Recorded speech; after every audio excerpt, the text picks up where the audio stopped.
Es esmu Vilnis Dzērve, ārsts, strādāju Latvijas Universitātes kardioloģijas un reģeneratīvās medicīnas institūtā par vadošo pētnieku. Latvijas ārstu biedrības valdes loceklis. Par asinsspiedienu. Varbūt arī tā, ka tu ievēro visus, manis teiktos un arī neteiktos šīs dzīves uzvedības likumus, un ir asinsspiediens. Un šeit mēs runājam jau par ģenētiku, par iedzimto lietu, kurus es šī brīdī varbūt nesaukšu tos procentus, kur ir diezgan, strīdīgi, vai tas būs 2 vai 4%, tas varbūt nav svarīgi, bet ir tādi fakti, ka, diemžēl, attīstās šī iedzimtā vai ģenetiski nosacītā hipertenzija, un sevišķi bīstami viņa ir jauniem cilvēkiem. Un ir tās saucamās juvenīlās, jeb agrīnās hipertenzijas, kuras, diemžēl, ir ļoti grūti ārstējams un pat gandrīz vai neārstējams. Ja? Bet tie ir ļoti reti. Tie ir ļoti reti gadījumi. Bet, atbildot, es vienkārši saku, ka var būt tā, ka vispār neiedzīvojas asinsspiedienā, un var arī būt tā,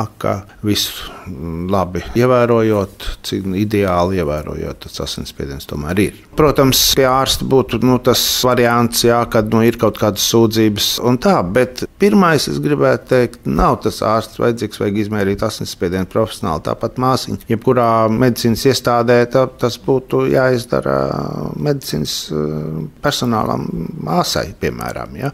Un viss būs skaidrs.